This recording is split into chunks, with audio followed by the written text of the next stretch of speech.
Hello everyone and welcome to the channel. I'm a music teacher and a content developer for Western vocals.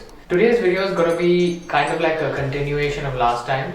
So last time's video was 7 tips for building positive habits and today's video is 5 tips for breaking bad habits.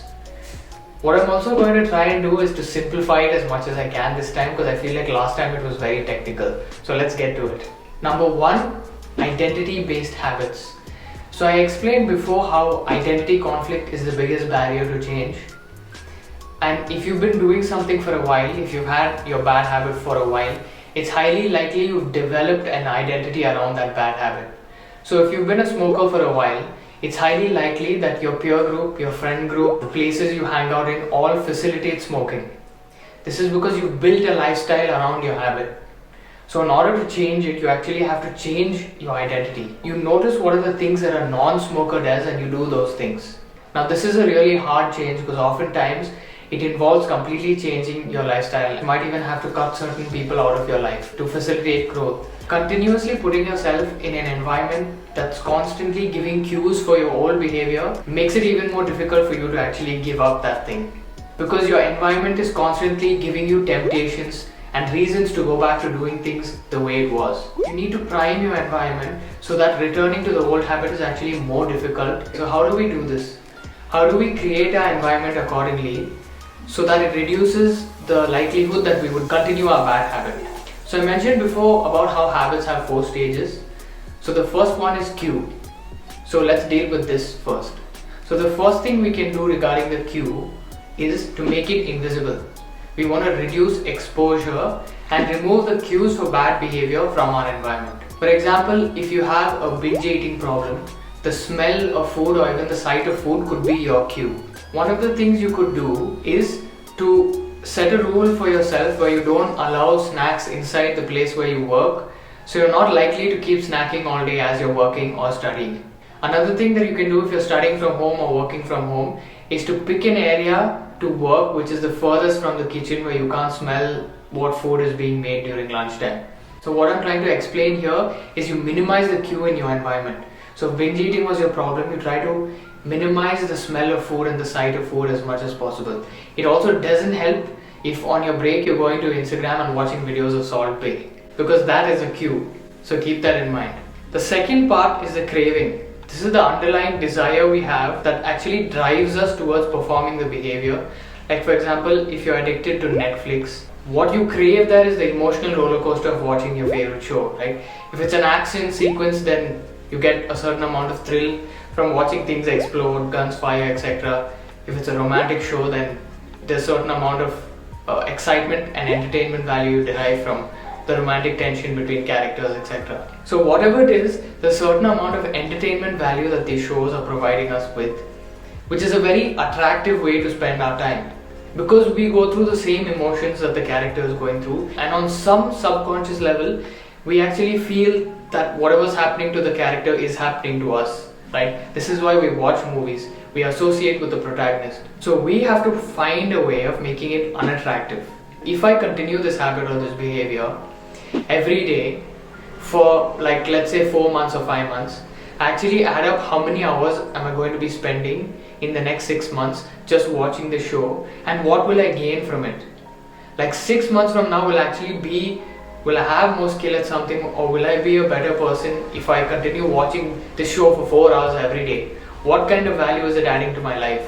So when I look at that, and I also compare it to if I were to spend this 4 hours doing something else, like writing something, reading something, working out, what would I get by the end of 6 months? And if I compare the two, in looking at the result, this is what makes the first option more unattractive for me. Because I realize, oh okay, if I continue down this current path, I'm really not going to be getting anything in the next 6 months, 7 months or even a year.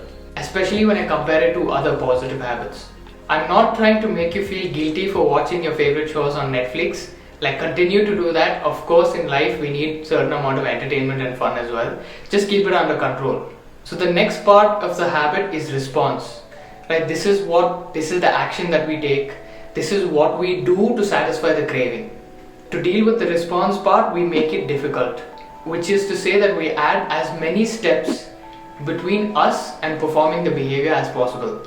which is the opposite of what I said last time, right? So in the last video I was saying, if you want to practice guitar, you keep your guitar where you can see it and within arm's reach of the place you probably sit or relax the most.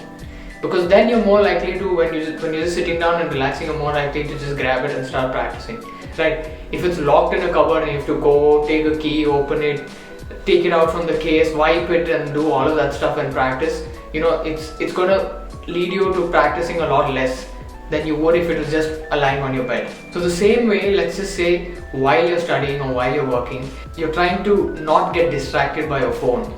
What you're trying to do is to not get tempted by notifications and to check your phone every 5 minutes. Right, so one of the things I suggest for doing this is you can switch off your phone, put it in a Ziploc bag, go to another room, keep it in the drawer and close the drawer. Right, and then you can go back to work or study. So you're likely to not check your phone as much, right? Because if you wanted to check it every 5 minutes or 10 minutes, you'd have to get up, leave your room, go to the other room, open the drawer, take it out from the Ziploc bag, remove it from the Ziploc bag, switch on your phone, check your messages and do everything, keep it back and go back to working.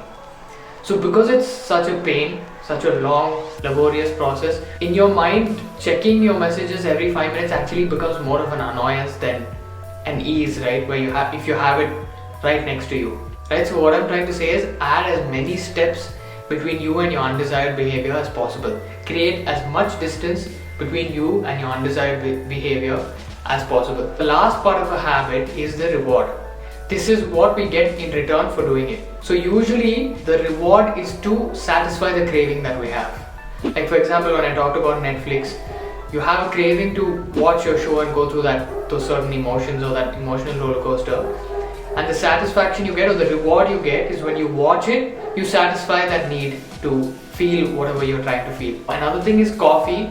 So personally, I'm kind of addicted to coffee. This can happen in two ways.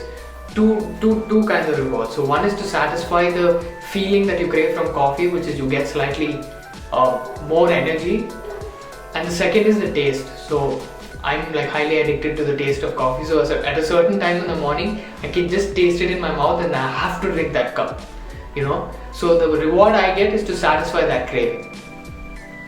So one of the things we can do to eliminate a bad habit, let's just say I was way too addicted to coffee, drinking all the time and becoming extremely hyper and jittery and I couldn't do anything, then I would have to have an accountability partner. Let's just say my friend is also trying to quit another bad habit and so am I, and we form we become accountability partners where we kind of keep each other in track, you know, we have calls once in a way and we let each other know our progress. So the fear of disappointing my friend will probably keep me from doing the bad behavior. Like I said in the last video also, we really, truly, deep down, we do care about what others think of us, especially if it's your friend. You're likely to not want to disappoint that person if you've given your word to them. Because if it's a good friend, they'll probably give you the necessary insults, which sometimes is very helpful. Another thing you can do is to make a habit contract and something which makes doing your bad habit public and painful. I look at marriages this way.